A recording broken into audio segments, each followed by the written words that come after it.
Kinetic was a super-hit brand of the 80s and 90s, considered ahead of its time because it was the first company to introduce gearless and self-start scooters in India, and its scooters were a common sight on Indian roads at the time. But how did this beloved brand suddenly disappear? Why did the company fail to survive despite such a strong start? And does the brand still survive today, or has it become history forever? Let's explore all the details in today's video. Friends, in the 1970s, owning a bike or scooter in India was a symbol of luxury. Cars were seen only on the roads, but the luxury of two-wheeled vehicles was also limited to a select few. In such a scenario, H.K. Farodia dreamed of a dream that many would call madness. That dream was for every Indian to own an affordable and reliable two-wheeler. But who was this Farodia? In fact, he was a very famous engineer of that time, having obtained a master's degree in industrial engineering from the USA. He also had many achievements to his name. Thanks to his talent, H.K. Farodia took full responsibility for engineering and production at Bajaj Auto from 1960 to 1968.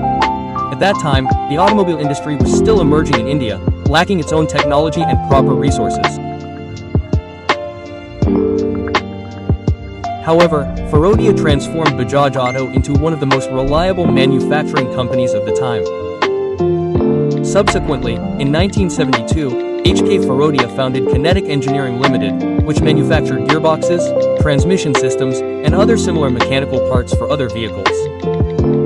However, during this time, he noticed that the two-wheeler industry was completely dominated by established brands, and at that time, Bajaj's Chetak was the best-selling scooter. This meant that the demand for this scooter was so high that people had to wait years for its delivery. However, the Chetak had a major drawback. It was a gear-based scooter that was difficult to operate. As such, it wasn't a practical option for women, the elderly, and those riding a two-wheeler for the first time. H.K. Farodia saw a significant market gap here and resolved to provide India with a scooter that could be started without a kick and didn't require the hassle of changing gears. But how? Farodia had no answer. At that time, gearless scooters were making waves in Japan and other developed countries. Therefore, Farodia realized that if he wanted to bring such a scooter to India, he needed a partner who was already an expert in this technology. But friends, this wasn't an easy task back then, as no major global company trusted Indian firms, believing the Indian market was too risky and vulnerable to theft. Yet, Farodia didn't give up. He knocked on the doors of major companies in countries like Italy and Germany, but they all refused to partner with him. Farodia was now completely disillusioned. But one day, he spoke with Honda Motor Company, and for the first time, a global brand not only understood his vision but also trusted him. Honda, then one of the world's largest two-wheeler manufacturers, was keen to enter a growing and large market like India. However, India was under the license Raj, preventing foreign companies from directly entering the Indian market. If they wanted to do business in India, they had to enter a joint venture with an Indian company. And friends, it was this very principle that led to a historic partnership between Kinetic and Honda in 1984, laying the foundation for Kinetic and Honda. This was Honda's first collaboration with an Indian company. Honda provided its technology and patented gearless scooter designs to Kinetic, while Kinetic handled manufacturing, distribution, and local R&D in India. After much hard work, in 1984, the company launched India's first gearless self-start scooter, the Kinetic DX. At that time, it was a technology Indians had never seen before. Consequently, it garnered widespread attention upon launch. The Kinetic DX was completely based on Honda's then international model, the New Hampshire 1000, which had already become a hit in foreign countries. Because it solved all the problems of quick start, gear shifting, and heavy handling, it was easily operable by anyone. But compared to other scooters of the time, its engine wasn't very powerful. Mileage wasn't particularly impressive, and the price was a bit on the higher side. However, being gearless, it was considered a premium scooter, offering a level of comfort unmatched by any other scooter before. The company also widened the front of the scooter, which quickly became a favorite ride spot for children. This simple ride gradually struck an emotional chord with people, and within a few years, the Kinetic DX became more than just a scooter, but a necessity in every household. From city streets to small towns, this scooter was now visible everywhere. Whether it was college students, office goers, or women shopping for their homes, everyone embraced the Kinetic with open arms. Following this success, in 1984, the company launched the Kinetic X, which featured significant cosmetic changes and more refined performance. Due to this, the X also gained similar popularity as the DX. Following this success, the company began rapidly expanding its dealer network, opening showrooms and service centers in various parts of the country. However, around this time, the company noticed that its scooters were becoming increasingly popular, especially among women. Meanwhile, male customers were not as fond of these scooters, as they considered the Kinetic's design to be too soft and feminine. They wanted something that matched their personality, such as a more powerful, sporty, and bold look. To address this problem, in 1994, the company launched the Kinetic Z-Axis scooter, specifically targeted at youngsters. Its design was more sporty and aggressive than before, to attract more male customers. Additionally, its performance and build quality were significantly improved, making it more robust and reliable. With the launch of this scooter, the company launched marketing campaigns targeting youth to promote the ZX's image as an energetic and modern scooter. However, the Kinetic brand's overall image had by then become that of a ladies' scooter. Furthermore, young boys lacked the masculine appeal they typically found in motorcycles. A major reason for this was that men were increasingly attracted to motorcycles at the time, and the perception of scooters as soft for ladies was growing in society. Recognizing this changing trend, TVS launched its new gearless scooter, the TVS Scooty, in 1994. This scooter was designed specifically with female riders in mind. Its weight was significantly lighter than the Kinetic Honda, making it easier to ride and maneuver. Its compact body and vibrant colors like pink, purple, and blue made it an instant hit among girls. Furthermore, its price was significantly lower than the Kinetic scooters. This made it a logical choice for middle-class buyers. More importantly, the scooter was fuel efficient, a significant plus point given the rising petrol prices and the budget constraints of the middle class at the time. Thus, the introduction of the TVS scooter significantly impacted the market for Kinetic and Honda, but this impact was short-lived, as the scooter's shortcomings soon became apparent. For example, its body was too light, making it difficult to maintain stability on rough roads. Furthermore, if two people were seated, the scooter's pickup became very slow. Furthermore, the limited storage space was also a major problem for daily use. Furthermore, its build quality was poor, leading to vibrations and mechanical issues within 2 to 3 years. Due to these shortcomings, many customers switched back to Kinetic and Honda, and Kinetic once again won the race.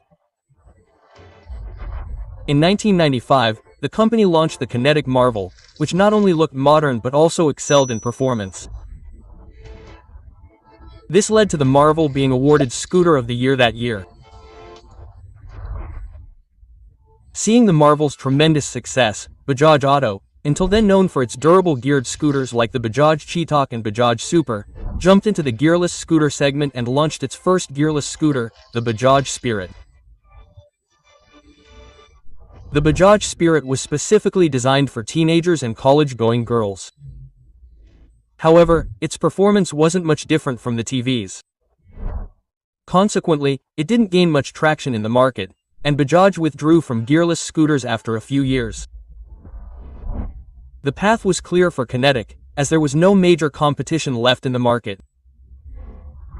But something happened that shook Kinetic's foundation. In fact, After the 1991 LPG reforms, the Indian market was open to foreign companies, allowing them to set up their businesses in India without any collaboration. Seizing this opportunity, many foreign companies entered the Indian market directly. Honda felt it should seize the opportunity and operate independently, as the relationship between the Kinetic Group and Honda Corporation had begun to deteriorate. Therefore, Honda wanted to acquire Kinetic's entire stake and operate independently. However, Kinetic was unwilling to sell its stake at any cost. Therefore, in 1998, Honda officially ended its partnership with Kinetic and founded its new company, Honda Motorcycle and Scooters India, HMS. This was a major blow to Kinetic, as the breakup left not only Honda but also Japanese technology. Consequently, Kinetic began to lose its strength. Then, in 2001, came a moment that shook the entire Indian scooter market. Operating independently, Honda launched its stylish 4-stroke, gearless scooter, the Honda Activa, which was not only smooth to ride but also excellent to maintain. The Honda Activa, upon its arrival in the market, solved many of the problems that people had been facing with scooters for years. For example, Kinetic scooters still used outdated 2-stroke engines, which provided low mileage and high pollution.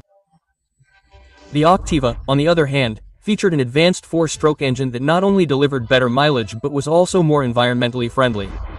Furthermore, Kinetic scooters often featured plastic bodies, which were lightweight but also prone to damage. In comparison, the Activa featured a metal body that was stronger, more durable, and safer, reducing maintenance costs. This was the reason why people began to embrace the Activa. Honda's explosive entry put Kinetic at a crossroads, leaving it facing a difficult path. It faced two options: either maintain its remaining market hold with its older, outdated models, or introduce a modern scooter that could compete with the Activa. Kinetic lacked Honda's cutting-edge Japanese technology or a solid R&D ecosystem. Despite this, the company resolved to remain unconquered no matter what. Then, in 2001, it launched the ZXCM, a 110cc 2-stroke scooter with a sporty look. Kinetic hoped that its looks and powerful performance would pose a significant challenge to the Activa. However, the reality was quite different. In fact, the ZXOM's 2-stroke engine didn't meet the new emission norms, and fuel efficiency was significantly lower than expected. Furthermore, Honda didn't have a robust service network and readily available spare parts. Consequently, the ZXM failed to survive in the market. But Kinetic didn't give up. The following year, in 2002, the Kinetic November was launched, a completely modern scooter. It featured a 113cc 4-stroke engine to address fuel efficiency concerns. This scooter was not only more eco-friendly than its predecessors but also significantly improved its mileage. Due to all these improvements, the November received positive initial reviews, and its initial sales raised hopes that the company could make a comeback. However, by then, the Honda Activa had become so strong that the NOV's popularity didn't last long. Additionally, a few years ago, Kinetic entered the motorcycle segment through a collaboration with South Korean company HS Motors. In 2003, they launched the Aquila, a premium cruiser motorcycle. The Aquila made headlines for a short time after its launch, attracting widespread attention for its international styling and cruiser appeal. However, the bike's high price and limited service made it a niche product. Consequently, Aquila sales never reached the levels Kinetic had hoped for. Consequently, losses gradually mounted, and the partnership frayed. After numerous disagreements, the partnership between Kinetic and Hozong Motors finally broke up within 5 years, putting a halt to Kinetic's motorcycle business. Between 2006 and 2008, Kinetic was making several moves to regain its former position. For example, in a bold move, the company launched the Kinetic Blaze, the most powerful scooter at the time. This scooter signaled Kinetic's direct focus on the premium and performance segments. The Blaze featured a powerful 165cc engine, a remarkable achievement for any scooter at the time. Its pickup was so impressive that it could rival many regular motorcycles. It also featured disc brakes, alloy wheels, and a distinct European design that was a departure from traditional scooters of the time. Kinetic positioned it as a performance scooter, a product never before seen in India. But, friends, Kinetic made a significant mistake here. Even in those days, the average Indian scooter buyer based their decision on basic factors like mileage, price, and easy maintenance. However, the Blaze's high pricing, low mileage, and complex design pushed it out of the market. Internally, after so many failures, the company's financial situation was deteriorating. Crores of rupees were being spent on RAD every year. But it wasn't yielding any significant results. Sales were steadily declining, and revenues had virtually ceased. Furthermore, marketing budgets were so low that the brand's visibility was diminishing. Dealers were also frustrated, as their scooters weren't selling, and spare parts for those that were available couldn't be found on time. Given these problems, many dealers began leaving Kinetic. Employees were also completely demotivated, and why not, given the confusion within the company's leadership. Some advocated staying in the scooter segment, others advised a shift to motorcycles, and some senior leaders openly stated that selling the business was the only way forward. These divergent opinions prevented a strong strategy from being formulated, nor were any concrete steps taken. Consequently, the company's financial situation continued to deteriorate. To cover these losses and return to the scooter market, Kinetic Motor Company partnered with Taiwan's SANG Motor Company in 2007 and launched the Kinetic Flight scooter. Flight was based on SYM's globally successful model, the X Pro, which had become a bestseller in 62 countries at the time. This meant there was no compromise on technology, performance, and reliability. Flight possessed all the qualities that could have reinvigorated Kinetic. However, by then, players like the Honda Activa had significantly strengthened their foothold in the Indian market. In this environment, Flight failed to achieve the commercial success it had hoped for. Investors began to lose confidence in the company, making raising capital from the market a significant challenge for Kinetic. During this period, the Firodia family also tried hard to save the company. However, when things didn't seem to improve, they sold the company to Mahindra & Mahindra in 2008. Mahindra acquired an 80% stake in Kinetic Motors for 110 crore rupees and relaunched Kinetic's old scooters under its own name, believing its strong marketing and extensive distribution network would make the scooters a hit again. Consequently, they launched major TV ads, hired film stars, opened new dealerships, and there was promotion everywhere. However, in real life, people became confused by all this. They couldn't understand whether this was a new Mahindra product or a resale of Kinetic's old stock. Mahindra's strategy failed miserably, and even after taking over Kinetic, its fortunes failed to improve.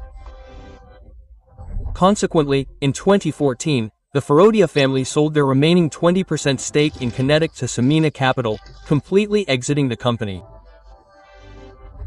Even after this, Mahindra launched several Kinetic scooters in the market, but in 2020, they too admitted defeat and officially closed their scooter business. But now, the question arises, is Kinetic completely finished? The answer is absolutely not. In fact, Kinetic Engineering Limited is now working in a new direction, focusing on automotive components, EV parts, transmission systems, and defense equipment. Furthermore, the company's vision, passion, and automotive spirit remain intact.